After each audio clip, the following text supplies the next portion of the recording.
Assalamu alaikum, Dr. Zakir Naik. My name is Adnan Jahangir.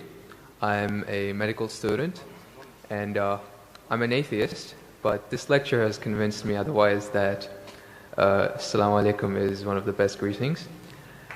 My question is, how... You're an atheist Yes. or a Muslim? No, I'm a Muslim. I'm an atheist, ex-Muslim. You were a Muslim, now you're an atheist. Okay, brother, go ahead.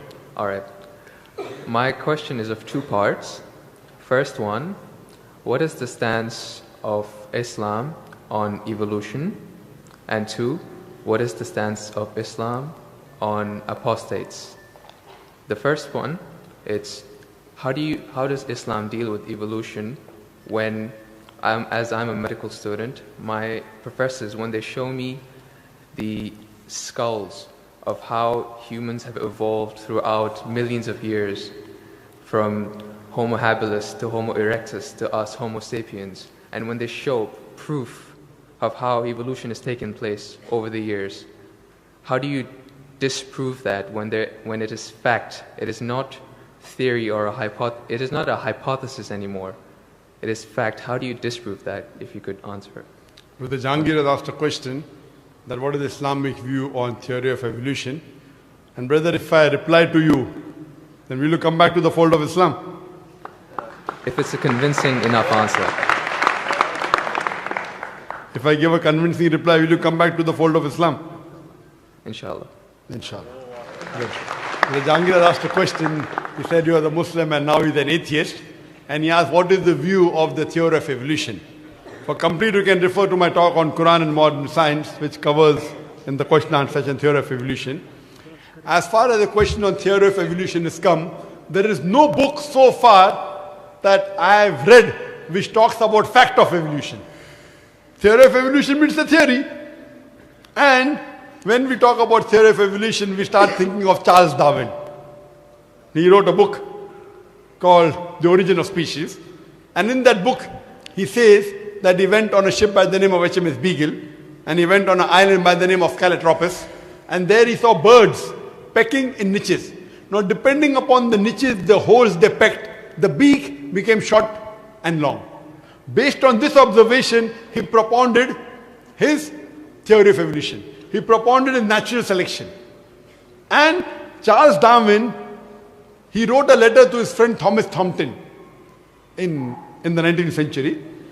And he said that I do not have proof as far as my theory of evolution is concerned. There are missing links. But because it helps me in rudimentary organ, it helps me in classification, I have propounded this theory. That's the reason when we were in school, if we had to tease any of our friends, we used to call him that you are the missing link. If you were present, Darwin's theory would have been proved right, indicating that he's a monkey. We used to fool around. So there is no proof regarding Darwin's theory at all. It's a theory, it's not a fact. Now in most of the schools, they teach Darwin theory as though it's a fact because they don't have any alternative. Because of that. But no scientist at all can say for sure. Yes, there are many scientists who support Darwin's theory. But as far as recent times are concerned, most of the scientists today they do not agree with Darwin's theory. As far as you talked about the 4 waves of hominoids. First was the Iceman, then was the Neanderthal man, then was the Cro-Magnon. All these that you find, there is no link between them. There is no link whatsoever. According to P.P. Grassi, who held the chair of the evolutionary studies in Paris Sorbonne University, he said, it is letting your imagination run too wild to assume, based on few studies on the vestiges, on the skeletons, to think that we have been created from ape. There is no link at all among all these 4. So Darwin propounded. Now many things of Darwin is correct. For example, life was created from water. That Quran also says in Surah Anbiya chapter number 21 verse number 30. The Quran says, وَجَعَلْنَا مِنَ الْمَاءِ كُلَّ شَيْءٍ أَفَلَا يُؤْمِنُونَ. We have created everything from water. Every living thing from water. Will you not then believe? So this is correct. So many things of Darwin is correct. But as a whole, everything is not true. That we have been evolved for apes, not at all. If there was evolution today, we should be having some people who are in between monkeys and human beings. You don't find that in any museum. Brother Jangir, if it's true that species have been evolving, today we should find some species at least which are in between the human beings and the men. I would request the audio technician to increase the volume a bit. The audio technician, wherever he is, can you increase the gain, please? Jazakallah. Jazakallah shukran. That will have less strain on my vocal cords. So all these today, even according to molecular biology, according to the specialist of molecular biology, they say it is absurd to think that our DNA of the human beings have been evolved from ape. It's not possible at all. There are many books written against Darwin's theory. Now just because there is no substantial fact, that's the reason in school yet you teach about Darwin's theory. But if you read the latest researches, most of the scholars today do not believe in Darwin's theory as a whole to be correct. No scientist today yet believes. Very few, there may be few. But the majority, they disagree that we have been created from apes. And that's what the Quran says, that we believe in the theory of creation, not in the theory of evolution. The theory of creation, not the theory of evolution. Or rather, I should say the fact of creation. Hope that answers the question, brother. No. So where was the question? What did you not understand? What you say, it is true. It was true. 150 years ago, it was true. It's not Darwin's theory anymore. 150 years of research has said that it's not once. He was just the one who started the ideology of evolution. It has gone over loads, 150 years worth of research with the latest scientific advancements, that it's not what you're saying. When my professor shows me proof, it's not just from apes, which is completely certain. When you see proof how the common cold evolves pathogen, like when it changes its own morphology just to keep up to date with today's vaccines, it's evolving its defense mechanisms against today's latest vaccine. Brother, that's evolution right there. Let me tell you one thing. It's not Darwin's theory anymore. Let me tell you one thing, brother. I am a medical doctor. And there are many researches being done. If it turns out to be a fact, it has to come in the medical college. It is in the medical college. I'm taught this in university. Sorry? I'm taught evolution in university. It's not in school anymore. I'm talking about medical. University, you learn about theories and researches. Even in medical, you learn about theories and researches. Once it becomes a fact, it comes into textbooks of medicine.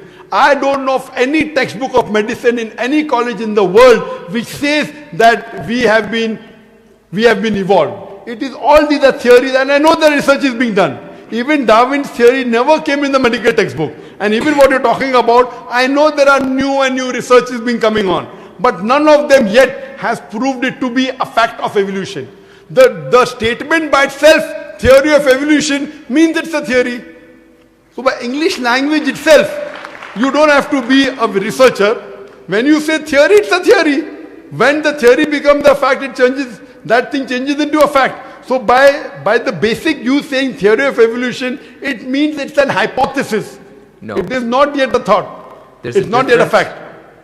There's a difference between hypothesis and theory. A theory is something in science that has the highest honor. When something gains the word theory, it's fact. The theory, in theoretical terms, it's the theory of gravity, but we don't say it, we just say it fact. Same way, we say the fact of gravity. Sorry, what did you say? Theory of what? Gravity. If you say it in theoretical terms, but it's no theory of gravity. It's a law of gravity. I'm sorry. I'm sorry. It's the law of evolution. I'm sorry. Your knowledge of science is very weak. It is Boyle's law. It is not Boyle's theory. It is Archimedes' principles. It's not Archimedes' theory. Whatever's theory, when it becomes a fact, it changes into law. I'm sorry, your knowledge is so weak, and I wouldn't like to continue. Your knowledge is so weak. My question, I'm not here to teach 2 + 2 = 4 in the audience.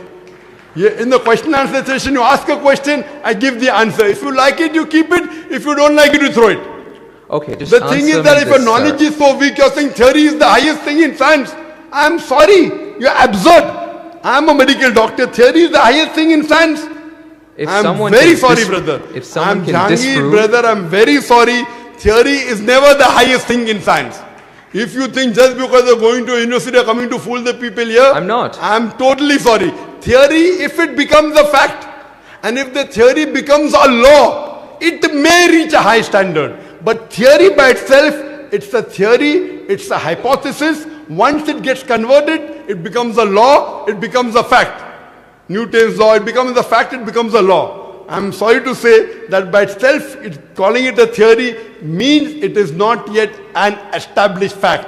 The heart pumps blood. Is it a theory or is it a fact? It's a fact. No, Because the there's theory of heart pumping blood. Theory of heart pumping blood now. Now if I'm going to teach you English language here, I feel you are wasting the time of the people. Surely, if you can't understand simple English, that what's the difference between the theory, that theory is the highest thing in science, then I'm sorry, you'll have to go back and learn science. What about the